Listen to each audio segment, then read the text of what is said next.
Praise the lord. మిత్రులారా, అందరికీ మన ప్రభువైన యేసు క్రీస్తు వారి నామంలో వందనాలు తెలియజేస్తున్నాను. దేవుని మహా గొప్ప కృప, ఆయన దయ మనకు మరొక నూతన దినాన్ని అనుగ్రహించాడు.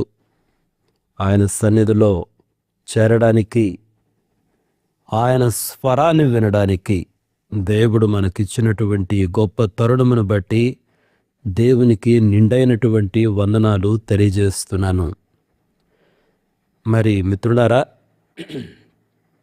మనము పేతురు గారు వ్రాసినటువంటి ఈ మొదటి పత్రికలో 2వ అధ్యాయంలో మనం ఉన్నాం.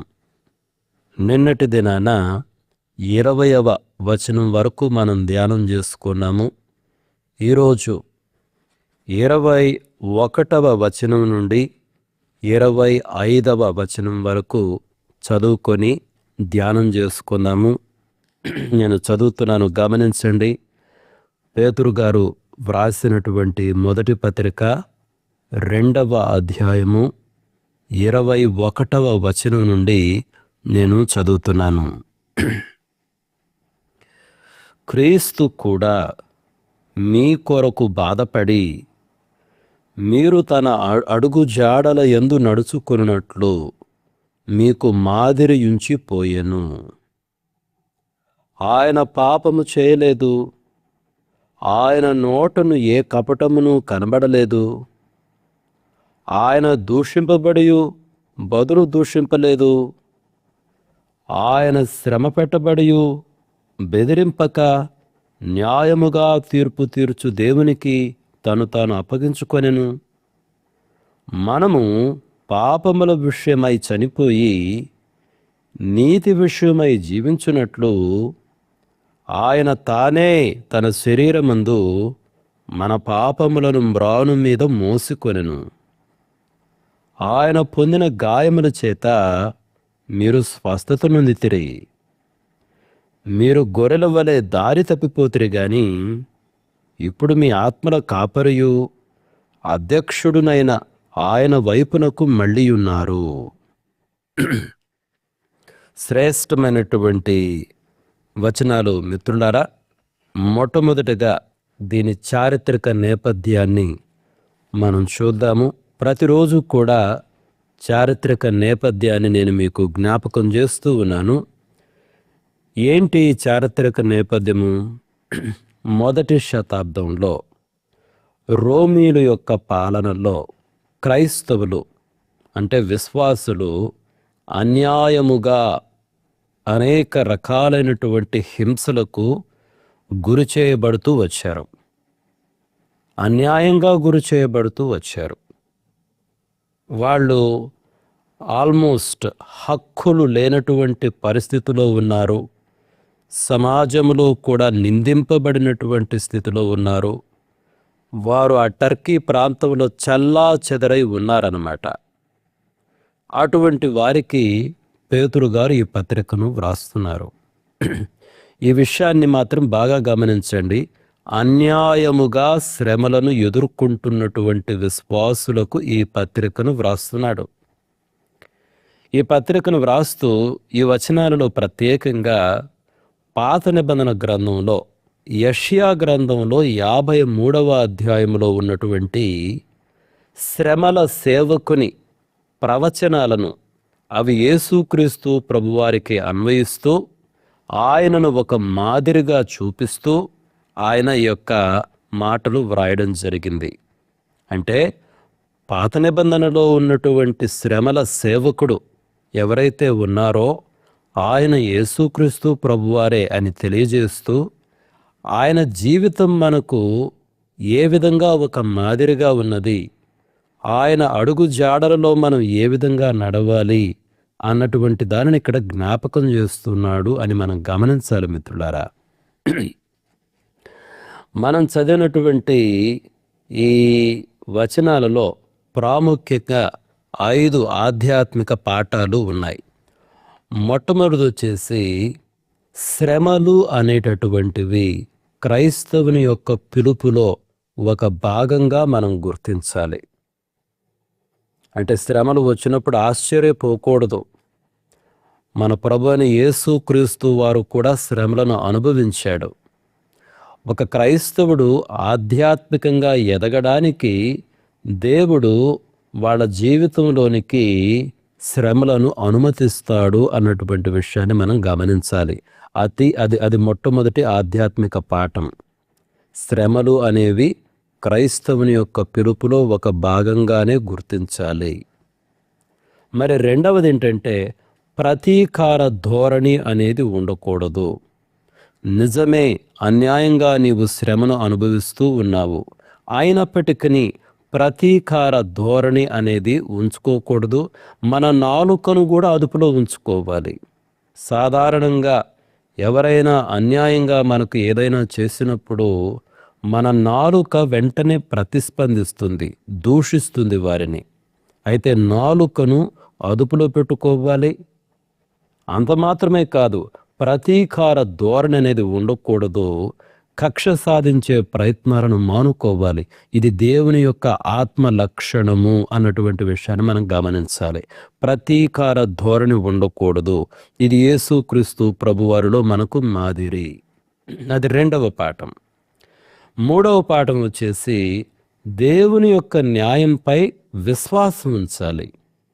నిజమే, నీ చుట్టూ ఉన్నటువంటి పరిస్థితులు చాలా అన్యాయంగా కనిపిస్తున్నాయి. అన్యాయంగా, అక్రమంగా నీ పైన నిందలు వేస్తున్నారు, నిన్ను హింసలకు గురి చేస్తున్నారు. అటువంటి పరిస్థితుల్లో యేసుక్రీస్తు ప్రభువారు సర్వాధికారని, ఆయన న్యాయాధిపతి అని మనము మన సమస్యను ఆయనకు అప్పగించి ఆయన పైన విశ్వాసం ఉంచాలి. అంతేగాని నాకు అన్యాయం జరిగింది కదా అని చెప్పేసి నా ఇష్టం వచ్చినట్టు నేను చేయొచ్చు అని ఒక కక్ష సాధింపు ధోరణి మనం కలిగి ఉండకూడదు. దేవుడు, న్యాయాధిపతి అయినటువంటి దేవునిపై మనం విశ్వాసం ఉంచాలి. నా సమస్యను ఆయనకు అప్పగిస్తాను, ఆయన తగిన కాలములో తగిన రీతిగా న్యాయాన్ని తీరుస్తాడు అని మన దృష్టి న్యాయాధిపతి అయినటువంటి దేవునిపై ఉండాలి. అది మూడవ పాఠం. నాలుగవ పాఠం ఏంటంటే, మనము పాపానికి చనిపోయి నీతికి బ్రతకాలి. మిత్రులారా చూడండి, యేసుక్రీస్తు ప్రభువారు మనలను కేవలం పాపాల నుండి రక్షించడమే కాదు, అసలు ఆ పాప స్వభావమునకే చనిపోవునట్లుగా చేశాడు మనల్ని. కాబట్టి ఇకపైన బ్రతికేటటువంటి మనము నీతిని బట్టి బ్రతకాలి, పవిత్రంగా బ్రతకాలి, కానీ ఇంకా ఆ పాప స్వభావమునకు లోను కాకూడదు. ఈ విషయం చాలా ప్రాముఖ్యమైనది.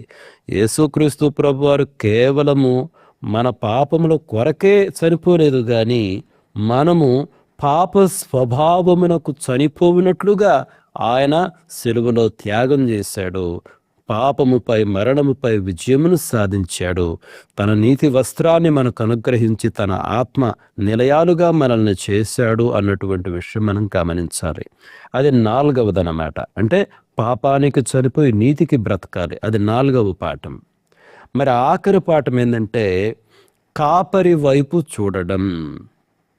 చూడండి, సాధారణంగా శ్రమలలో, గందరగోళ పరిస్థితులలో, అటువంటి పరిస్థితులు మనలను చుట్టుముట్టినప్పుడు దారి తప్పినటువంటి గొర్రెల వలె ఉంటాం. చాలాసార్లు అయోమయంగా ఉంటాం, ఏమి చెయ్యాలో తెలియని పరిస్థితి. అటువంటి పరిస్థితులలో మన కాపరి, గొర్రెలు కాపరి వైపు చూడాలి. అదేవిధంగా మన ఆత్మలకు కాపరి అయినటువంటి యేసుక్రీస్తు వారి వైపు మనం చూడాలి అన్నటువంటిది ఐదవ పాఠం. కాబట్టి ఈ వచనాలలో 5 పాఠాలు ఉన్నాయి మిత్రులారా. ఇప్పుడు మనం ఏం చేద్దామంటే, మనం చదివినటువంటి వచనాలను కొంచెం లోతుగా పరిశీలన చేద్దాం. అయితే మొట్టమొదటిగా ఏం చేద్దామంటే, సామెతల గ్రంథం నుంచి ఒక వచనాన్ని మనం చదువుకుందాం. చూడండి, సామెతల గ్రంథము 24వ అధ్యాయం.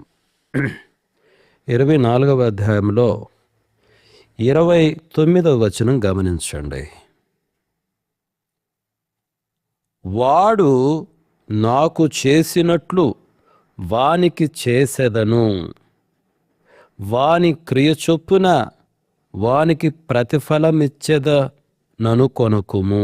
చూడండి, వాడు నాకు చేసినట్లు వానికి చేసెదను, వాని క్రియ చొప్పున వానికి ప్రతిఫలమిచ్చెదనను కొనుకుము.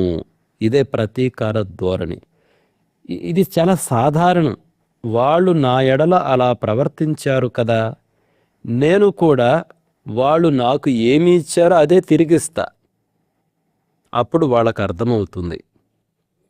ఇది ప్రతీకార ధోరణి మిత్రులారా. అది దేవుని స్వభావం కాదు. యేసుక్రీస్తు ప్రభువారు మనకు ఉంచిన మాదిరి కాదు. నిజంగా సామెతల గ్రంథమే కాదు, బైబిల్ గ్రంథం పదే పదే ఘోషించేది ఏంటి? దేవుని స్వభావము కనికరము, కరుణ, దయ, జాలి, మేలు చేయండి అని చెప్తున్నాడు దేవుడు. అందుకనే సెయింట్ అగస్టిన్ గారు అన్నటువంటి ఒక మాటను నేను ఈ సందర్భంలో మీ ముందుకు తీసుకొస్తాను. చూడండి, చాలా చక్కటి మాట అన్నాడు. God had one son on earth without sin, but never one without suffering. ఎంత చక్కటి మాటలు! దేవునికి ఈ భూమి మీద పాపము లేని కుమారుడు ఒకడు ఉన్నాడు, కానీ శ్రమలు అనుభవించని కుమారుడు ఒక్కరు కూడా లేరు. దేవుని కంటే ఈ భూమిపైన ఎక్కడైనా సరే అసలు పాపమే లేనటువంటి కుమారుడు ఎవరైనా ఉన్నారంటే ఉన్నాడు యేసుక్రీస్తు ప్రభువారు. ఏ పాపము లేదు. కాబట్టి దేవునికి చాలామంది, మనందరం కుమారుడము కుమార్తెలమే. అయితే పాపము లేని కుమారుడు ఎవరైనా ఉన్నారా అంటే ఒకడున్నాడు, అద్వితీయుడు, యేసుక్రీస్తు ప్రభువారు. ఆయన యందు ఏ పాపము లేదు. అయితే శ్రమలు పడినటువంటి కుమారులు ఎవరైనా ఉన్నారంటే ఎవ్వరూ లేరు, ఒక్కరు కూడా లేరు. యేసుక్రీస్తు ప్రభువారు కూడా శ్రమలు అనుభవించాడు. ఎంత గొప్పగా ఈ సెయింట్ అగస్టిన్ గారు ఆలోచించి ఈ మాటలు రాశారో చూడండి. అంటే శ్రమలు అన్నటువంటివి క్రైస్తవ జీవితంలో భాగాలు అన్నటువంటి విషయాన్ని మనం గమనించాలి మిత్రులారా. ఇప్పుడు మనం ఏం చేద్దామంటే, మనం చదివినటువంటి ఈ మాటల్లో, ఈ వచనాలలో 21వ వచనం నుండి 25వ వచనం వరకు మనం చదివాం కదా. ఈ వచనాలలో కొన్ని ప్రాముఖ్యమైన మాటలు, పదాలు మీ ముందుకు తీసుకొస్తాను. 21వ వచనంలో ఏమనుంది? ఇందుకు మీరు పిలువబడితిరి, క్రీస్తు కూడా మీ కొరకు బాధపడి మీరు తన అడుగు జాడల యందు నడుచుకున్నట్లు మీకు మాదిరి ఉంచిపోయెను. ఇక్కడ మాదిరి అన్నటువంటి పదాన్ని గమనించండి. గ్రీకు భాషలో హుపోగ్రామన్ అన్న పదం ఉపయోగించబడింది. హుపోగ్రామన్, ఈ పదానికి అక్షరాలంట ఒక కాపీ బుక్. చిన్నప్పుడు పిల్లలు చూడండి, అక్షరాలు దిద్దుతూ ఉంటారు. పలక మీద మనం అక్షరాలు రాస్తే అదే అక్షరాలను పిల్లలు చక్కగా దిద్దుతూ ఉంటారు కదా. అలా అన్నమాట యేసుక్రీస్తు ప్రభువారు మనకు మాదిరి. ఆయన అడుగు జాడల్లో మనం ఉండాలి. అదే ఆ పదం కూడా ఉంది చూడండి, తన అడుగు జాడల యందు నడుచుకున్నట్లు మీకు మాదిరి ఉంచిపోయాను. కాబట్టి ఒక కాపీ బుక్లో అక్షరాలను, పలక పైన అక్షరాలను పిల్లలు ఎలా దిద్దుతూ ఉంటారో, కాపీ బుక్లో కొన్నిసార్లు డాట్స్ ఉంటాయి, ఆ డాట్స్ను కలుపుతూ పిల్లలు ఎలా అక్షరాలు రాయడం నేర్చుకుంటారో, మనం కూడా యేసుక్రీస్తు ప్రభువారిని అలా దిద్దుతూ ఉండాలి. అంటే ఆయన మనకు ఒక కాపీ బుక్, మనకు మాదిరి అన్నమాట. ఆయన అడుగు జాడలలో మనం అడుగు జాడలు వేస్తూ వెళ్ళాలి. అది 21వ వచనం.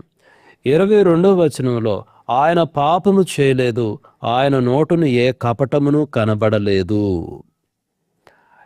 పేతురు గారు ఇక్కడ యెషయా గ్రంథం 53వ అధ్యాయము 9వ వచనాన్ని ఇక్కడ ఉటంకిస్తున్నారు. ఈ మాటలు వాస్తవంగా ప్రవచనాలు. పేతురు గారు ఈ మాటలను యెషయా గ్రంథం 53వ అధ్యాయము 9వ వచనాన్ని ఇక్కడ కోట్ చేస్తున్నారు అన్నటువంటి విషయాన్ని మనం గమనించాలి. అయితే అక్కడ ఏముందంటే, ఆయన నోటను ఏ కపటమును కనబడలేదు. సాధారణంగా ఒక శ్రమలో, ఒక కష్టంలో వెళ్ళినప్పుడు మనం సాధారణంగా కొన్నిసార్లు అబద్ధం ఆడతాము, చెడ్డ మాటలు మాట్లాడతాము, మోసం చేయాలనుకుంటాము. అంటే సాధారణంగా చాలామంది రియాక్షన్ అలా ఉంటుంది అన్నమాట. వెంటనే అబద్ధం ఆడేస్తాం. అయితే శ్రమలలో వెళ్ళినప్పుడు యేసుక్రీస్తు ప్రభువారిలో ఆయన నోట ఏ కపటమును లేదు, అసలు స్వచ్ఛంగా ఉన్నాడు, పవిత్రంగా ఉన్నాడు, ఏ అబద్ధము ఆడలేదు. అది 22వ వచనం. 23వ వచనం ఏమనుందంటే, ఆయన దూషింపబడి బదులు దూషింపలేదు, ఆయన శ్రమ పెట్టబడి బెదిరింపక న్యాయముగా తీర్పు తీర్చు దేవునికి తను అప్పగించుకొనెను. ఆ పదాన్ని మీరు గమనించండి మిత్రులారా. చూడండి, యేసుక్రీస్తు ప్రభువారు కూడా తనను దూషించిన వారిని తిరిగి దూషించగలడు, కానీ ఆయన ఆ పని చేయలే. దాని బదులుగా ఏం చేశాడు? పరిస్థితులను మరియు తనను హింసించిన వారిని న్యాయంగా తీర్పు తీర్చే దేవునికి అప్పగించాడు. అంటే మన సమస్యను, మన పరిస్థితులను, మన శత్రువులను, మనలను కూడా దేవుని చేతికి అప్పగించుకొనగలమా? యేసుక్రీస్తు ప్రభువారు అదే చేశారు. సిలువలో ఆ ఆఖరి మాట ఏమంటాడు? తండ్రి, నా ఆత్మను నీ చేతికి అప్పగించుకొనుచున్నాను. చూడండి, దేవునికి మనలను, మన జీవితాలను, మన పనులను అప్పగించుకోవాలి మిత్రులారా. ఎప్పుడు అప్పగించుకోగలమంటే ఆయనను నమ్మినప్పుడు. ఆ తర్వాత 24వ వచనం చూడండి, మనము పాపముల విషయమై చనిపోయి నీతి విషయమై జీవించున్నట్లు ఆయన తానే తన శరీరమందు మన పాపములను మ్రాను మీద మోసుకొనెను, ఆయన పొందిన గాయముల చేత మీరు స్వస్థత నొందితిరి. ఇక్కడ ఏమనుంది? మనము పాపముల విషయమై చనిపోయి నీతి విషయమై జీవించున్నట్లు. అంటే యేసుక్రీస్తు ప్రభువు కేవలము మన పాపములను తొలగించుటకు, క్షమించుటకే కాదు చనిపోయింది ఆ శిలువ శ్రమలో. అంత మాత్రమే కాదు, అయితే మనము పాపము విషయమై చనిపోవాలని, నీతి విషయమై బ్రతకాలి. ఇది చాలా గొప్ప విషయం. చూడండి, కేవలం పాపములను క్షమించడమే కాదు, అయితే అసలు ఆ పాప స్వభావమునికే మనం చనిపోవాలి, కొత్త స్వభావాన్ని ధరించుకోవాలి. అది దేవుని స్వభావము, దేవుని కుమారుని స్వభావము, అది నీతి స్వభావము, ఆ దేవుని ఆత్మ స్వభావం మిత్రులరా. దాని కొరకు మనం జీవించాలని ఆయన ఆ సిలువలో మన పాపములను మోసాడు. అందుకనే ఆయన పొందిన గాయముల చేత మీరు స్వస్థత పొందితిరి. ఇక్కడ ప్రధానంగా ఈ స్వస్థత మన ఆత్మకు కలిగినటువంటి స్వస్థత. అంటే పేతురు గారు వ్రాసిన సందర్భంలో, పేతురు గారు ఈ పత్రికను, ఈ మాటలు రాసిన ఈ సందర్భంలో ఇక్కడ స్వస్థత అన్నటువంటిది మన ఆత్మకు సంబంధించిన స్వస్థత. ఏంటి ఆ స్వస్థత? పాప స్వభావములకు చనిపోయినటువంటి వారమై నీతి నిమిత్తము బ్రతకాలి. చూడండి, పాప స్వభావానికి చనిపోతున్నాము, నీతి కొరకు జీవిస్తున్నాము, నీతిమంతులుగా జీవిస్తున్నాం. ప్రతి విషయంలో పవిత్రత, నీతి కొరకు మనం జీవిస్తూ ఉండాలి మిత్రులారా. ఆ రకమైన స్వస్థతను మనం పొందాము అని పేతురు గారు తెలియజేస్తున్నారు. అది 24వ వచనము. 25వ వచనం చూస్తే ఇక్కడ ఒక మాట ఉంది, మీరు గొర్రెల వలె తప్పిపోతిరి గాని ఇప్పుడు మీ ఆత్మల కాపరియు అధ్యక్షుడునైన ఆయన వైపునకు మళ్ళీ ఉన్నారు. ఒకప్పుడైతే గొర్రెల వలె తప్పిపోయాం. ఒకప్పుడు దేవుడు లేడు మనకు, రక్షకుడు లేడు మనకు, వాగ్దానములు లేవు మనకు, మనం నడవవలసిన మార్గం తెలియదు మనకు, లోకానుసారమైన మార్గం మనకు ఉండింది. అప్పుడు తప్పిపోయిన గొర్రెల వలె ఉన్నాం. కానీ ఇప్పుడు అలా కాదే. ఇప్పుడు మనకు ఒక కాపరి ఉన్నాడు, ఒక అధ్యక్షుడు ఉన్నాడు. కాబట్టి శ్రమలలో అన్యాయంగా మీరు హింసింపబడినప్పుడు అయోమయానికి గురి కావద్దు. ఎటువైపు చూడాలి, ఎవరు నన్ను రక్షిస్తారు అని కలవర చెంది అటు ఇటు చూడకు. ఇప్పుడైతే నీకొక కాపరి ఉన్నాడు, నీకొక అధ్యక్షుడు ఉన్నాడు అని ఇక్కడ పేతురు గారు తెలియజేస్తున్నారు. మిత్రులారా, ఇప్పుడు నేనేం చేస్తానంటే, మనం చదివినటువంటి సత్యాలను బైబిల్ గ్రంథంలో కొన్ని ఇలస్ట్రేషన్స్ను, కొన్ని ఉదాహరణలను, కొన్ని సంఘటనలను మనం తీసుకుందాం. మీరు చూడండి, ఆదికాండం మీరు 26వ అధ్యాయం మీరు తర్వాత చదవండి, ప్రత్యేకంగా 19 నుండి 22 వచనాలు. ఇస్సాకు యొక్క జీవితాన్ని మనం అక్కడ చూడగలం. ఇస్సాకు బావులు తవ్వుతున్నాడు. ఒక బావి తవ్వాడు, ఫిలిష్తీయులు పట్టుకున్నారు. ఈ స్థలం మాది కాబట్టి ఈ నీళ్లు మావి, ఈ బావి మాది అన్నారు. ఇస్సాకు దానికి ఎస్సెకు అని పేరు పెట్టి ముందుకు వెళ్ళిపోయాడు. మరలా మరొక బావిని తవ్వాడు. మరలా వచ్చారు ఫిలిష్తీయులు, మరలా గొడవ పెట్టుకున్నారు. ఇస్సాకు వదిలిపెట్టాడు, దానికి సిత్నా అని పేరు పెట్టి మళ్ళీ ముందుకు వెళ్ళిపోయాడు. ఆ తర్వాత వెళ్ళి ఇంకొక చోట తవ్వుకున్నాడు, అక్కడ చక్కగా నీళ్లు వచ్చినాయి, రెహబోతు అని పేరు పెట్టాడు. మీరు ఇస్సాకు గొడవకు దిగలేదు చూడండి. ఇస్సాకు తాను శ్రమించాడు, కష్టపడ్డాడు. కానీ శత్రువులు ఫిలిష్తీయులు వచ్చి ఆక్రమించుకున్నప్పుడల్లా మౌనంగా ముందుకు సాగి వెళ్ళిపోయాడు, గొడవకు దిగలేదు. దేవుడు గమనిస్తున్నాడు. మరొక చోట చక్కటి బావినిచ్చాడు, జలలు కలిగినటువంటి బావినిచ్చాడు, జలలు గల బావినిచ్చాడు రెహబోతు. కాబట్టి ఇస్సాకు మృదువైన స్వభావం కలిగినటువంటి వాడు. శ్రమలలో ఇస్సాకు స్వభావం మనకు ఒక మాదిరి మిత్రులారా. అదేవిధంగా యోబు యొక్క జీవితాన్ని మీరు గమనించండి. యోబు ఒక నీతిమంతుడు, ప్రార్థనాపరుడు, యథార్థవంతుడు. కానీ అంత నీతిమంతుడు, అంత ప్రార్థనాపరుడు, యథార్థవంతుడు ఎన్ని రకాల శ్రమలకు గురి చేయబడ్డాడు. అన్ని రకాల శ్రమల్లో గురి చేయబడినప్పటికీ యోబు తన పెదవులతో పాపం చేయలేదు, దేవుని పైన నేరం మోపలేదు. అది ప్రారంభంలో మనం అదే చూస్తాం. ఒకసారి యోబు గ్రంథానికి రండి. యోబు గ్రంథం 1వ అధ్యాయానికి రండి. 1వ అధ్యాయంలో 20 నుంచి 22 వచనాలు. అప్పుడు యోబు లేచి తన పైవస్త్రమును చింపుకొని తల వెంట్రుకలు గొరిగించుకొని నేల మీద సాష్టాంగపడి నమస్కారము చేసి ఇట్లను, నేను నా తల్లి గర్భములో నుండి దిగంబరినై వచ్చి తిని దిగంబరినై అక్కడకు వెళ్ళెదను. యెహోవా ఇచ్చెను, యెహోవా తీసుకొని పోయెను. యెహోవా నామమునకు స్తుతి కలుగును గాక. ఈ సంగతులలో ఏ విషయమందును యోబు ఏ పాపమును చేయలేదు, దేవుడు అన్యాయము చేసినని చెప్పలేదు. యోబు దూషించలేదు. నిజమే, ఒక యథార్థవంతుడు, నీతిమంతుడు, ప్రార్థనాపరుడు. చెప్పలేని శ్రమ వచ్చింది. అటువంటి పరిస్థితుల్లో కూడా దేవుని దూషించలేదు. అతని నోట యందు కపటము లేదు మిత్రులారా. యేసుక్రీస్తు ప్రభువారి విషయంలో కూడా అది సత్యము. ఆ తర్వాత మీరు ఇర్మియా గ్రంథం చూడండి. ఇర్మియా ప్రవక్త విషయం ఒకసారి గమనిద్దాం చూడండి. ఇర్మియా గ్రంథము 11వ అధ్యాయానికి రండి. ఒక చక్కటి మాట ఉంది. 11వ అధ్యాయంలో 18వ వచనం నుంచి చదువుతున్నా.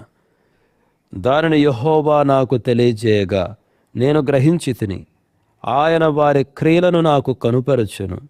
అయితే నేను వదకు తేబడుచుండు సాధువైన గొర్రెపిల్ల వలె ఉంటిని. మనము చెట్టును దాని ఫలమును నశింపజేయదము రండి. వాని పేరు ఇకను జ్ఞాపకము చేయబడకు పోవునట్లు బ్రతుకు వారిలో ఉండకుండా వాని నిర్మూలము చేయదము రండని వారు నా మీద చేసిన దురాలోచనలను నేనెరుగక యుంటిని. నీతిని బట్టి తీర్పు తీర్చు జ్ఞానేంద్రియములను హృదయమును శోధించువాడు సైన్యములకు అధిపతికు యెహోవాయే. యెహోవా, నా వ్యాజ్య భారమును నీ మీదనే వేయుచున్నాను. వారికి నీవు చేయు ప్రతిదండనను నన్ను చూడనిమ్ము. చూడండి, ఇర్మియాను అతని సొంత గ్రామ ప్రజలే, అనాతోతు ఆయన గ్రామం కదా, సొంత గ్రామ ప్రజలే చంపాలనుకుంటున్నారు. ఎందుకు? ఇర్మియా దేవుని తరపున నిలబడి మాట్లాడుతున్నాడు. వారు చేసినటువంటి తప్పిదములను చెప్పుచున్నాడు. దేవుని తరపున నిలబడినందుకు ఇర్మియాను అతని సొంత గ్రామ ప్రజలే చంపాలనుకుంటున్నారు. అయితే ఇర్మియా అంటున్నాడు, యెహోవా, నా వ్యాజ్య భారమును నీ మీదనే వేయుచున్నాను. అంటే ఇర్మియా దేవుని వైపు చూస్తున్నాడు. అదే కదా, ఒకప్పుడైతే దారి తప్పిన గొర్రెలం, ఇప్పుడు మనకు ఒక కాపరి ఉన్నాడు, ఒక అధ్యక్షుడు ఉన్నాడు. ఆయన వైపునకు మనం చూడాలి. ఒక న్యాయాధిపతి ఉన్నాడు, ఒక సర్వాధికారి ఉన్నాడు. భయపడనవసరం లేదు, ఆయనను విశ్వసించవచ్చు. కాబట్టి శ్రమలలో, అన్యాయములో, కష్టములలో తిరగండి. ఎటువైపు తిరగాలి? దేవుని వైపునకు, కాపరి వైపునకు, మోకాళ్లపైన తిరుగుదుము. యెహోవా, నా భారమును, నా వ్యాజ్య భారమును నీపైన వేయుచున్నాను. మీరు ఆ తర్వాత నెహెమ్యా ప్రార్థన గమనించండి. మీరు నెహెమ్యా గ్రంథం చదివితే 4వ అధ్యాయంలో 4-5 వచనాలు. నెహెమ్యా ఎంతో చక్కగా ఆ ప్రాకారాలు కడుతూ ఉన్నాడు. నెహెమ్యా పనులు డిస్టర్బ్ చేయాలని అక్కడ సన్బలటు, టోబి అనేవాళ్ళు ఎన్నోసార్లు అడ్డగించారు నెహెమ్యాని. కానీ వాళ్ళు దూషించారు కూడా, అపహాస్యం చేశారు. కానీ నెహెమ్యా ఏ రకంగానూ దూషించలేదు మిత్రులారా, పగ తీర్చుకోవాలనుకోలేదు మిత్రులారా, యుద్ధానికి వెళ్ళలేదు మిత్రులారా. అతనికి అధికారం లేదా? నెహెమ్యా వాస్తవంగా అధికారాన్ని పొంది వచ్చాడు. తన అధికారమును ఉపయోగించి ఏమైనా చేయొచ్చు, దూషించవచ్చు, యుద్ధం చేయొచ్చు, కానీ అటువంటిది ఏమీ చేయలేదు. అతడు ప్రార్థన చేశాడు, న్యాయం చేయమని చెప్పి ప్రార్థనకు ఉపక్రమించాడు. ఒకసారి మీరు నెహెమ్యా గ్రంథం తర్వాత చదవండి మిత్రులారా, నెహెమ్యా గ్రంథం మీరు తర్వాత చదవండి. ఆ తర్వాత ఆఖరిగా మరొక సందర్భాన్ని చెప్తాను చూడండి, మనకున్న సమయాన్ని బట్టి. అపోస్తలుడైన పేతురు విషయము, యోహానుడి విషయం జ్ఞాపకం చేసుకోండి. వాళ్ళు యేసుక్రీస్తు ప్రభువారి నామాన్ని ప్రకటించినందుకు అన్యాయంగా ఈ శాన్హెడ్రన్, ఈ మహాసభ వాళ్ళని పిలిపించి కొట్టించారు. కానీ దెబ్బలు తిన్న తర్వాత పేతురు, యోహాను వాళ్ళు నిరాశపడ్డారా? లేదు. వాళ్ళు ఏమన్నారు? యేసుక్రీస్తు ప్రభు నామం కొరకు అవమానం పొందుటకు తాము పాత్రుడమని ఎంచబడినందుకు వాళ్ళు సంతోషిస్తూ ఆ సభ ఎదుటి నుండి వెళ్ళిపోయినట్టు మనం చూస్తాం. ఒకసారి అపోస్తల కార్య గ్రంథాలకు రండి, 5వ అధ్యాయము. అపోస్తల కార్య గ్రంథంలో 5వ అధ్యాయానికి రండి. ఆ ఒక్క వచనాన్ని చదివి నేను ముగిస్తాను. 5వ అధ్యాయము 40వ వచనం నుంచి వారతని 41 చూడండి. ఆ నామము కొరకు అవమానము పొందుటకు పాత్రుడని ఎంచబడినందున వారు సంతోషించుచు మహాసభ ఎదుటి నుండి వెళ్ళిపోయి ప్రతి దినము దేవాలయములోను ఇంటింటిను మానక బోధించుచు యేసే క్రీస్తుని ప్రకటించుచుండురి. చూడండి, వారు సంతోషించుచు. ఎందుకు సంతోషిస్తున్నారంట? ఆ నామము కొరకు అవమానము పొందుటకు పాత్రుడని ఎంచబడినందున. అంటే శ్రమలను బట్టి సంతోషిస్తున్నారు. ఎందుకు? యేసుక్రీస్తు ప్రభువారిని బట్టి శ్రమలను అనుభవించడం కూడా ఒక మహా గొప్ప భాగ్యమని ఎంచుకున్నారు. కాబట్టి మిత్రులారా, ఈ వచనాలు శ్రేష్టమైన పాఠాలు ఉన్నాయి. శ్రమలు అనేవి క్రైస్తవుని యొక్క పిలుపులో ఒక భాగమని గుర్తుంచుకోవాలి. అది మొదటి పాఠము. రెండవ పాఠం ఏంటంటే, ప్రతీకారం తీర్చుకోవడం ఆ స్వభావం వద్దనే వద్దు మిత్రులారా. మూడవది, దేవుని న్యాయంపై విశ్వాసము మనం ఉంచుదాం, దేవుని వైపు చూద్దాం. నాలుగవది, పాప స్వభావానికి మనం చనిపోదాము. ఐదవది వచ్చేసి, మనకొక కాపరి ఉన్నాడు, ఆ కాపరి వైపునకు మనం తిరుగుదాం. నేను ముగిస్తూ మరలా ఒకసారి సెయింట్ అగస్టిన్ గారి కొటేషన్ జ్ఞాపకం చేస్తున్నాను చూడండి. దేవునికి భూమి మీద పాపము లేని కుమారుడు ఉన్నాడు, కానీ శ్రమలు అనుభవించని కుమారుడు ఒక్కడ కూడా లేరు మిత్రులారా. అందరూ శ్రమలు అనుభవించారు. కాబట్టి శ్రమలలో మనం ఆశ్చర్యపోకూడదు, కానీ యేసుక్రీస్తు ప్రభువారి యొక్క మాదిరిని మనం అనుసరించాలి. ఆయన అడుగు జాడలలో మనం నడవాలి. ఈ విషయాలను గ్రహించడానికి కావలసిన సమృద్ధి అయిన కృపను దేవుడు మనలో ప్రతి ఒక్కరికి అనుగ్రహించాలని కోరుకుంటూ ముగిస్తున్నాను. May God bless each one of you. Thank you.